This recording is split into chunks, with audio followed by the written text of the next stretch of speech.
Alright guys, thanks for tuning in to iCup TV. I will be your caster, ICC Cup Fit, iCup Fits, iCup Fits, whatever you guys want to describe as ICCUP Cup, or iCup, however you want to pronounce that. Anyway, the map will be Destination. You guys are tuning into Replay of the Week number 7 between April 23rd and April 29th, 2012. This will be replay number 5. I don't really know how Hashi, categorizes if this is the most epic game or the least epic one of the series. I don't quite know, but they all have been pretty gosh darn entertaining. Anyway, so it will be a ZVP spawning at the top left. It will be our Protoss player, excuse me. It'll be Liquid.TT1. I'm not sure if that's Team Liquid or just Liquid, so that will be our Protoss player who's going to be averaging 189 this game. Spawning in the bottom right, it will be our white or that kind of tan color-ish Zerg. It will be UED's Ace. So in this matchup was on iCup because of the map, and it wasn't the Kespa version. So keep in mind, we don't use the Kespa maps, even though we use Kespa, pictures and etc. But we will be doing that indeed. And Ace will be averaging 243 this game. So we'll see a pretty big difference in APM wise. So we'll see, but we'll see like we're gonna be seeing a Forge Fast Expand coming out of TT1. I don't know what TT1 exactly stands for, if that's the guy's name, but we will be seeing a 10 pool, I think, or if that was a 10 or 9 pool, I'm not quite sure. But you can now. The Destination is known for its kind of cheesy nature. Now, will he be going for cheesy nature? He could be going 9 pool, 12 hatch. That is a okay opening, and that looks like what the opening is going to be. Now, this will tend to sometimes be of a Zergling kind of rush. It can occur now, or it just it's preference. I don't know which one's definitely better. I know I've used to use this build a lot when I did kind of cheesy Zerg. When I didn't want to play for fun. I kind of just wanted to ling all in all my friends, and I kind of did that. So what it would be is like I go for a 9 pool into expand. So if it doesn't work, it can drone up off of 2 base, then macro, and then go for another massive ling attack. Go to quick hive, and then now keep in mind that we didn't play standard build, so we didn't know how to wall off or anything. So lings were OP. And Massling, and they didn't know about the Archon, so oddly enough. But we will be seeing Gateway before. No, we're seeing Forge, Cannon, Nexus, Gateway. I think is what and another Gateway. This is not the normal proper wall off you see, but it works. But if he does go for this super aggression style, nope, it doesn't look like that at all. Only 2 lings are popping out though, so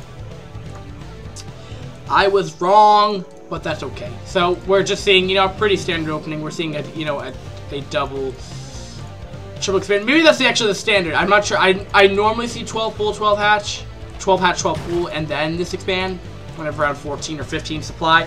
But we're going to be seeing standard now. We could see Spire or Hydra Den first. Now that's going to depend. This will be followed up with Earth Spire either on the natural or the main.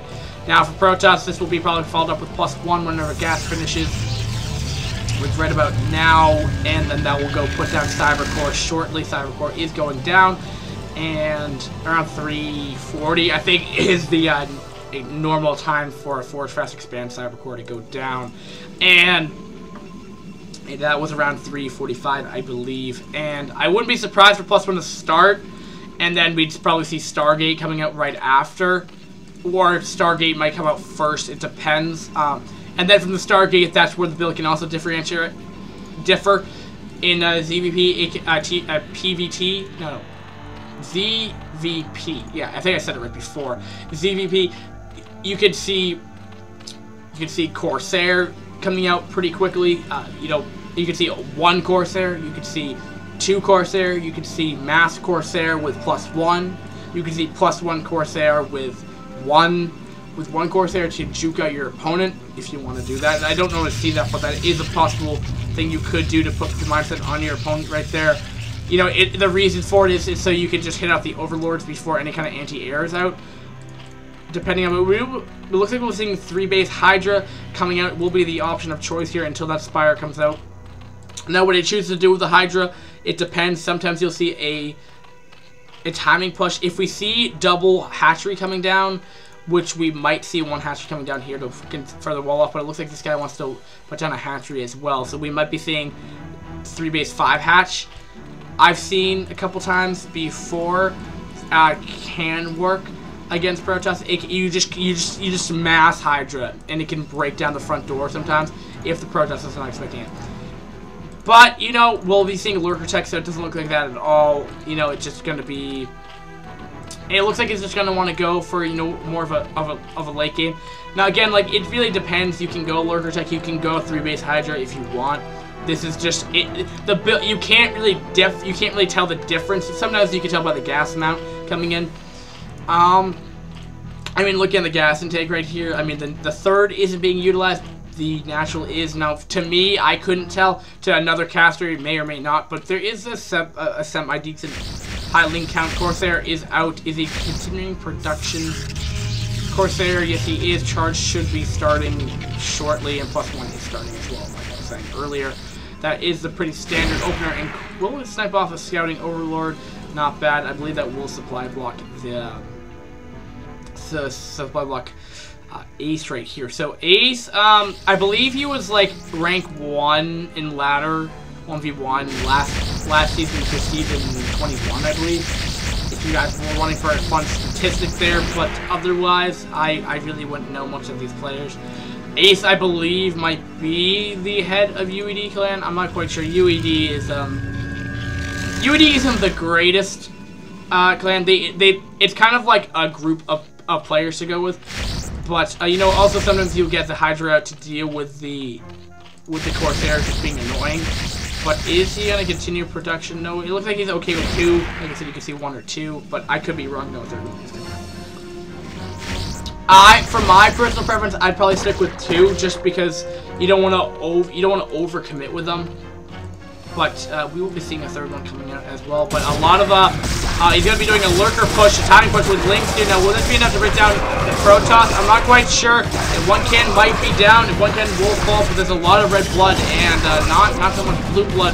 But now, will the lurkers be able to get in position here? If he got the lurkers in this over here, though, that would be crucial. But he never got him out there, which could have potentially ended the game here. You know, strategic positioning is never a bad thing, but this is just going to be really annoying. You might have to cancel +1, but DTs are out to probably deal with this. Doesn't he have Robo Facility out? He's just starting it. He has no detection. There's no way to stop this push here. And this might be GG if we don't see something absolutely crazy coming out here. And those cams are not going to be left to be finished right here. DTs are going to be out, you know, making this really, really annoying. This Nexus might fall. And the response, he will continue to attack with the Corsair, you know, just trying to be as pesky as possible here. No, these creep colonies have not become Spore, but he will have his own Spire coming up in response to that. To get those, I think +1, did +1 finish? I think, did it ever finish though? That's kind of key. No, it never did. +1 just was about like half a second away from completing there. So not bad, and he's still on the Spore colony, and this is going to put back to the third right here. And, you know, this is not bad. DTs are proving to be pretty annoying right here, especially with this Corsair going on and on and on. So killing off this base might be available. He's going to snipe off right here. Another Ling push over here, and Lurkers are still having their town on this, but also keep in mind that it's kind of undetected by undetected here. Once that observer pops out, which it should be, you know, fairly shortly, in around 30 seconds, these Lurkers will have to run away. But he pretty much, you know, did a good number on the Zerg. I mean, see what's his name? TT1 here, Liquid.TT1. So, I mean, like, base trade scenario, can the Zerg deal with that? I think he can. I think he can deal the loss of his 3rd. I think he'll be okay. Oh, is he? But the hatchery did fall, though, so that's not the best scenario where he wants to be in here. But DTs are just being really, really annoying right here. And kind of a wacky beginning of the game here, so it'll be interesting how both players continue on. We'll be seeing Quick High Templar coming in with 9:30. Is he getting Storm? Not quite yet. It is around the time where he could potentially start Storm. I'll try to keep an eye on that. But he will be going Muta after this, though. But, interesting, though, because he's not going to have, well, no, he will have anti-air. Does he have a lot of Corsair active on the field? He will have DTs. He will have a shuttle for the DTs. He'll have 1 Corsair, 2 Corsair. versus Muta, I think, you know, 5 Muta will be okay. I think he'll be in a good situation. But, you know, in response to this, you know, the Muta are good units, but my theory behind this is if he goes this, he's going to force more Corsair production, which means that means he's going to have to, like, it wouldn't be worrisome for him to deal with, like, later on with all these Corsair in late game, for these Overlords to be like, oh, I have a lot of Corsair, I can use these now. But we'll see. I mean, there's got to be a good amount of Scourge here, and there's going to be around 5 Muta here, and they're going to be flocking their way over here. There is a cannon for defensive purposes here. He doesn't quite have Storm. Storm has still not been initiated quite yet. And we'll probably pick off the High Templar here. And Muta are mainly there to pick up the High Templar here. But, you know, if an Archon does connect there, though, it's going to be really problematic here. He's going to start to knock off the cannons here. Looks like he's going to be okay, but he's going to be right under that Archon. If that connects right there, he needs to run right now. Oh my god, if he's doing so much damage with that one Archon right there. 30 damage per Muta. Only have 120 HP, 4 hits from that. That Archon is just going to be so annoying, but did find a pretty good sweet spot against that Anolis, but it looks like he's satisfied with the damage he's done, and he doesn't want to lose them. He probably could have stuck around for a little while longer, but he didn't want to quite lose all those. But DT harass is happening over here. 6 kills, 16, 19 kills right there. Are you kidding right there?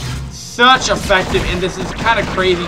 This is like I was saying in my earlier cast. Sometimes DTs will just wreck a Zerg, and this is what we're seeing here. It's being so effective right here, and you know it's the lack of spore colonies, and I'm just surprised when they're so prevalent right now in metagame. DTs are constantly coming out now.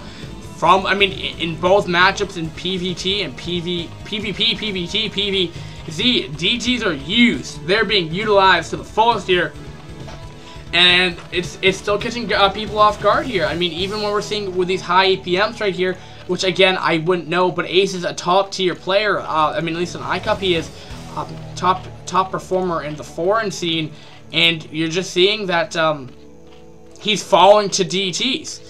I mean, like, what logic is that? I mean, it's just because the metagame hasn't, it's like someone adopted them yet, I guess. But, you know, also the money factor, you know, getting the spore colonies is another factor in that, obviously speaking. But DTs are doing a lot of harass. One way to detect this, if you're seeing a super fast Templar, or Templar Archive, super fast Archive, that might lean towards DTs, but, I know, it's gonna be hard to utilize these Muta here when the Archon are just being will just do mega splash damage with their 33 damage, and I don't believe they even have armor. No, they don't. Zerg Flying Carapace does not have +1 armor on this guy, sadly. And DT is still roaming the base right now. The main is seized to stop mining right here, and Overlord's over here, but drones will be making their way back to mining here, and he will be also getting up his 3rd in the process over here as well. And Protest is still has established his natural, gonna be transferring probes over as it is right now, and we'll be getting, he's off of 6 gateways, which is standard off of 2 base, and it looks like is he gonna do a DT drop? Yeah, no, he's gonna do a Zealot drop. Not a bad choice, especially on the main where there isn't really much defensive. There's no Sunken to deal with that, and a lot of drones will have to transfer out. A lot of the time, you know, Zealot drops don't do too much damage as they don't one hit, you know, drones, but you know, it's just pesky to deal with because they're kind of beefy units. You have to send part of your army back, and if you don't send enough of it, you end up kind of foddering those units, and not the best thing. But we did get 4 Hydra kills right here, and I don't think he's gonna have to want to push back here. 8, he doesn't have enough to deal with this. I mean, is he gonna have enough to deal with? Oh, why is he attacking? All the meter just got completely obliterated. Oh my goodness gracious, what is Ace doing here? This is not his Ace game right here for sure. Ha ha ha, if you have to play on words. But Lurker Eggs will be stopping that from going in, and that's a nice little trick right there for sure. You know, they have I believe they have like 10 armor, so they barely take any, or it's like 20 armor. It's something ridiculous that Eggs have. And like you can see here, they have, I don't even know, I think it's like 20 armor. Legitimately speaking, I think it's like 20 armor. We'll be trying to drill with the drone kills here. I mean, like I said, it's not really doing too much damage, but some of the Zealots got in here always doing a big drop right here. And that's going to do a lot of damage right there. I mean, he's not going to have enough to deal with this. Like I said, though, when you're just not expecting that, when you don't expect enough of your army to deal with that, this is what happens. Spire will go down, though, and that's going to be a really hurt to the Zerg right there. Storm Drop's happening. Let's go. Jesus Christ, man. So much carnage. I mean, I have to say, TT1 is playing it splendid. I'll be interested in what rank he is, but is he even gonna let the lair die? It's like, I don't even know, but there's not even enough Hydra to deal with this right now. I think that lair might actually go down. Like, he just doesn't have enough. He needs to get his lurkers up there. If he doesn't die straight up. But Lurker will try to being pesky, but I think if he just target fires, no, he's not gonna target fire the lair. I'm surprised though, because if that lair goes down, that's gonna be really hard for him to come back with that Spire Tech. Cybercore is just coming back up again. I guess. Oh, he must have Citadel up or something. He must have the Citadel up in his main, I guess, before that. So he's finally getting up a Cybercore again. Maybe for Dragoons, because of response to the Lurkers is probably most probable. Because Lurkers are pretty annoying and Dragoons are terrible. And, you know, again, the Zelfs are still in the base here. You know, causing havoc for sure here. Finally getting cleaned up, but, you know, at what cost? Zerg has had severe economic damage here. And one of the problems with that doing that 3-base pressure, I mean, that 3-base, you know, that risky third, that you're susceptible to early game harass. And we're seeing it very, very well played by TT1 here. Coming back at the main here, we're seeing another gateway coming down. 2 more gateways. The gateway count will be at 8. I believe we are at 8 for sure. 1, 2, 3, 4, 5, 6, and then 2 more at the natural. No, yeah, at the natural. I even said it, and I just went to the wrong place. He will also be taking another expand to the top right, and that means he's out expanding the Zerg, which is a situation where, you know, I wouldn't know the base-to-base ratio, but I tend to say I think Zerg should probably have a 2-to-1 ratio to the, no, that's too big. I mean, a ratio, like, at least 1 greater than his, Protoss counterpart. Should be an option for him, but we will be seeing, what will we be seeing here? A couple of cannons going down, potentially, but I mean, the main's pretty much mined out as it stands. And, did we have a drop here? Did we have another did we have another? It doesn't look like it. Big forces coming down from the northeast to the southwest, coming down that northeast bridge, west bridge coming down. But try to sound so fancy, but I think it actually helps. But for me to actually cast like that, but you know, Zerg just doesn't have a substantial army, and this is a lot of problems I've been noticing with just ZVP in general. It's just Zerg will sometimes be in a scenario where they want to engage, but they just don't have enough stuff like this. For example, 5 Hydra are not going to go against a 105 supply Protoss army. That's just not going to happen. I mean, granted, those are pros, but there's just no possible way to engage that, and losing those Hydra is not good, because now, I mean, think of it, now there could be 8 Hydra in the main. Could be 8 Hydra back here. That's a lot of Lurkers, though. That could be, I mean, you could just add up the amount of Hydra he loses to, like, bad decision making. And this is not just him, it's just Zerg players sometimes will be like, they think they're in a better situation, maybe. I can't really think of the logic, more or less, but, it looks like he's doing Turtle Zerg for right now, but, Turtle Zerg is not working out for him. The Storm Drop just happened again, I believe. Storm Drop did happen, he's just going into an Archon here, and oh my goodness, where'd that shuttle go? I don't even have the High Templar card in there, but the Archon will fall, though. Now, I have to be a little more on top of these drops, because that's what Replay of the Week is happening, but we did see a Storm Drop going on over there, and he will be attacking over, it looks like he'll be checking for any kind of base in the top left, or he's one of expanding there. Either way, Protoss is up a 4 base, Zerg is only off of 3, and he's consistent off of 3, you know, he's playing Turtle Zerg, you know, not a bad thing by putting a whole bunch of Lurkers out, and then eventually pushing out with a whole bunch of Lurkers is not a bad strategy. But when your mineral line is still getting completely decimated when you're playing Turtle Zerg, it's not the best thing. But he will be taking his 4th, though. And, you know, he's in a good position here. It's going to be very, very hard to break this. Even has 2 spores right here. And, like, there's really no possible way you're going to break through this right now. I mean, unless he brings a whole army in there and storms everything, I don't think there's a really possible way you can do it here. he should be around probably on a bit higher gateway count. He'll be off +2 right here. Yeah, oh no, +3, excuse me. So getting +3, you know, around 20 minutes is not bad by any means. We'll see. We'll see Ace, you know, playing. Looks like he's gonna want to take into Hive Tech. That might definitely help him. But you know, keep in mind, Dark Storm does not combat Storm on a one-on-one basis here, meaning that if Dark Storm is there and Storm does go off, Storm still does the same amount of damage it does even when Dark Storm is not present. So keep that in mind as well. You know, Photon Cannon's coming up at the 4th, and Arbitrino is finally coming up. Oddly enough, it looks like he's gonna go for a recall. I wouldn't see a need to go Stasis Field when you would have Maelstrom for DTs. It would just seem more logical, and also Maelstrom requires less energy, I believe. I think it's 50. And Maelstrom affects all Zerg units, and I think it has enough higher radius. And you can attack them while they're doing it too. So, fun fact: Maelstrom is better than Stasis Field for that reason. But you know, Protoss is just looking super powerful here. Gonna even expand to that 3 o'clock right there, and you know, not to count the Zerg out. I mean, he's crawling back his way in this game for sure, as the Protoss hasn't done, you know, a super other economic advantage, damage here. Hive has just started, but a quarter of the way done as well here.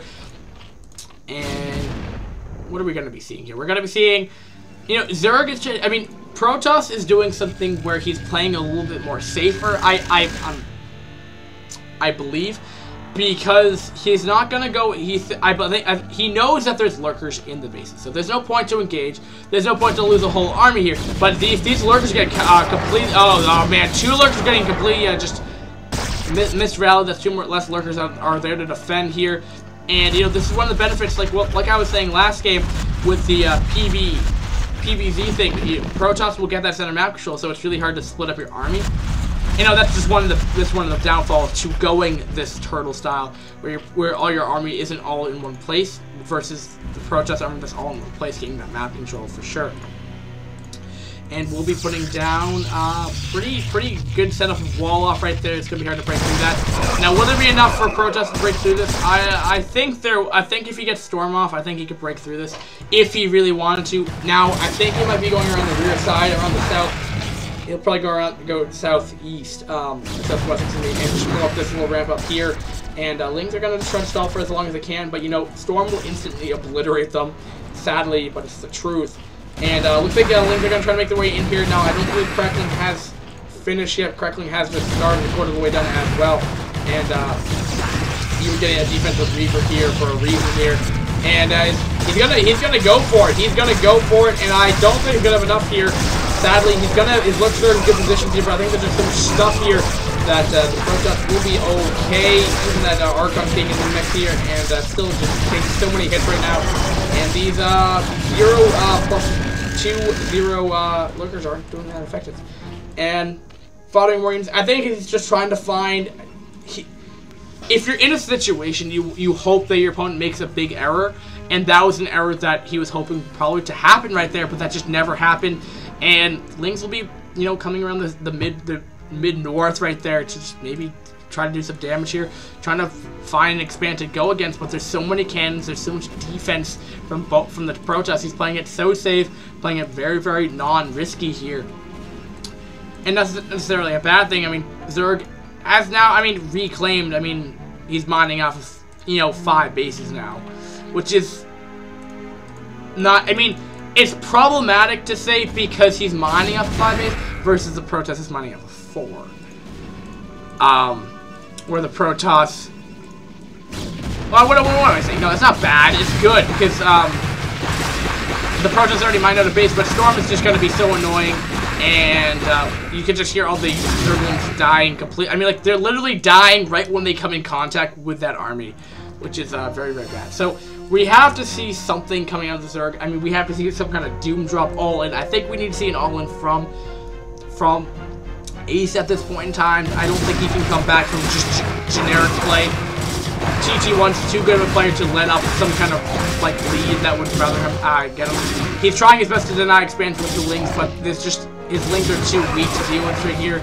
even with the +2 Carapace, even with +3, I don't think it even really matter at this point in time. We'll be getting up Ultras with 2-1 though, but I mean, they're really not going to be that good until they get all those upgrades going up right now. But he will have to file him around. He just finished those +2 armor on that, so he just to wait for +3 Carapace to finish. Will he be getting that up shortly?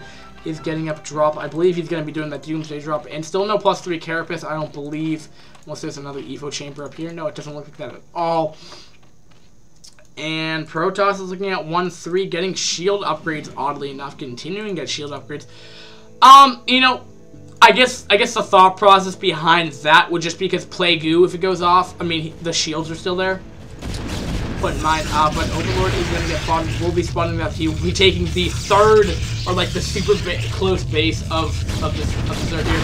But if he's able, yeah, he's going to show his ultras here. But you know, Zerg is at 157 supply here. You know, kind of clawing his way back in this game here. I mean, not to the point where he's going to be able to outproduce a Protoss at this point in the stages, because he's going to be expanding over here. That's a lot of cannons, by the way. But you know, he's denying the bases that he can. And he's going to put down a Dark Swarm. Will he be able to engage this effectively? That's going to be key, though. Storm will be going off and still affecting the units there. Keep in mind, though. But he will be storming part of his own army, though, there for a little bit, you know, keeping that up, though. And I think this third army got cleaned up pretty effectively here. We're looking at a 175 supply to 133 here. Surprisingly, the Zerg has still a pretty good supply right here, which are going to slowly get depleted. Now we're at 124. That was mainly Ultras that were making that supply higher, and now they're dead. So not too good at all right now. And see the Lurkers coming in here. Will this be enough though? I don't think going Lurkers without undefended, without Lurkers and Lings here are gonna be the best bet here. Gonna try to do as much damage as they can here. A lot of these things are weak though, and the problem is I think the Zerg is having difficulty getting through these storms here. But it's going to be finally able to overrun the Protoss here. Going to be able to get some map control. You know, finally speaking, this is not bad for him. You know, but I mean, Protoss will, you know, eventually rematch. Looking at, I mean, he's going to be able to reproduce out of all of his game. He's getting high Templar. He's just getting Templar high and dark. I mean, those are special. That's what Ace has struggled with in the past of this game so far. And I think that's kind of his weakness right here. If Ace wants to potentially continue on, I think, you know, getting a couple Muta out to snipe off the High Templar away from the Archon is not going to be bad. You know, it's going to depend on Muta Micro, of course, and that's not easy, but I think it's one of the few things he can do. But you know, slowly but surely though, Ace is making a comeback though against the Protoss. Protoss is like, what do I do here? Kind of like twiddling his thumbs here, because you know, he did lose a substantial part of his army. He's getting a lot of Reavers here, which is a very good counter to what he's going for right here, especially if he decides to go up this little ramp here. Scarabs are going to be firing at that all day and all night, and going to be doing 100, if not 125 damage per hit. 125 actually, so they can only take 4 of those, and 4 of them will be shot instantaneously because there's 7 of them up there. So, if you realize that the whole army is playing defensive up here, why don't you go attack this base? Or this base. Like, if he could get the Muta behind over there, that wouldn't be bad. I mean, eventually, oh, did he do it? He did a recall in the main of the Zerg here, and that's going to be crucial. Zerg's completely is completely, I don't know how to put it, is completely out of position for this, and especially with that ramp there, it's going to be so pesky right here. And, you know, this is what I'm saying. I mean, there's so many Reavers here. Even an Ultra's gonna die instantaneously, and there's no way he's gonna be able to go up here. He did get a Plague Goo off though, thankfully. Not bad at all, and the Muta will be Plague Gooed his own Muta, which ultimately made him die, but he will be getting up those Mutas though, potentially able to snipe off those High Templars though. And the Reavers actually, so you know, Muta are not bad in this scenario here, but the might force up to become a Corsair. Eventually the Storm is going off though, and I think eventually though, the Storm is just continuing to go off here. And surprisingly being quite effective against the Muta right here and just storming pretty much everything. I mean, the main spell of the game today has been Storm. Pretty much all of our ZVPs here. But, you know, not to say Zerg cannot win these games. We have seen Zerg come on top before. And not to say that's going to happen. So, but it's going to be target farming the Hive. And it might fall. I don't think it will, as there is just too much Zerg stuff here.